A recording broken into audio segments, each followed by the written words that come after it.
Hey there and welcome to your weekly market recap and outlook. Let's take a quick look at what's been moving the markets and what's coming up next week. Buckle up, we've got quite a bit to cover.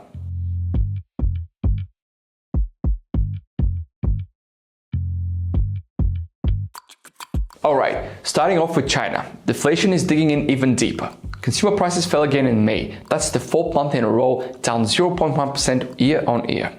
Why? Well, rising US tariffs and Chinese shoppers turning to second-hand luxury goods aren't helping. Producer prices also down a sharp 3.3%. That's the biggest fall since last July. And get this, wholesale prices have been in deflation mode since October 2022. Yeah. On top of that, Chinese exports to the US absolutely tanked, down 35% year on year. That's the worst since February 2020. Meanwhile, total exports grew a bit, 4.8%, but still underwhelming. Imports down 3.4%. Domestic demand's not looking too good. In Europe, the mood's getting gloomier. The Boston Consulting Group says Europeans are growing more pessimistic about their economies. In the UK, spending is slowing. Brits are tightening their belts, especially on non-essentials. Job vacancies fell again for the 35th straight time now at 736,000, and unemployment crept up at 4.6%. Over in Canada, the government's promising to boost military spending. Why? To keep the US and NATO happy. Canada spent 1.37% of its GDP on defense this year, only beating Belgium, Luxembourg, Slovenia, and Spain among NATO nations. And globally, the World Bank just cut its 2025 growth forecast from 2.7% to 2.3%.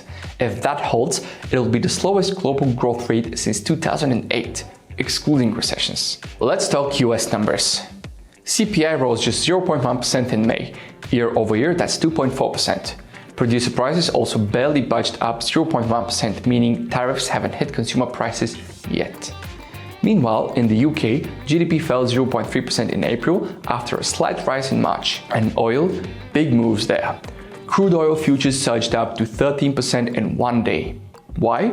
Israeli airstrikes on Iran, reportedly without US backing. That's the biggest daily jump in about 5 years. And now for the movers.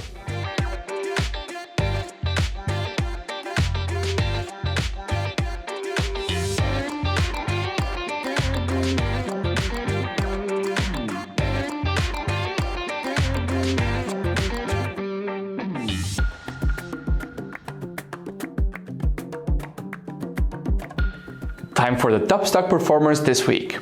Oracle leads the pack with a jump of 18.26%. AES Corp, Fresnillo, KLA and APA all up over 10%. And now on the other side. Lululemon took a hard fall, down 26%. JM Smucker down 12.7%. Pacific Gas and Electric dropped 10.6%. Let's take a peek at what's coming up on the calendar this week. Today, Chinese industrial production and retail sales are up. On Tuesday, there's a lot going on. Japan's BOJ interest rate call, Germany's ZEW sentiment, US retail sales, and Japan's trade balance. On Wednesday, UK inflation, US building permits, housing starts, and a big one, the Fed's rate decision projections and press conference. On Thursday, Bank of England's interest rate decision and Japan's inflation numbers. And on Friday, UK retail sales are due and are expected to drop, and earnings reports from Aurora Cannabis, CarMax and Accenture are to be shared. Alright, that's your wrap up for the week and the outlook for next one. Markets are moving fast, so stay sharp, stay informed, and we'll see you next time for another weekly outlook.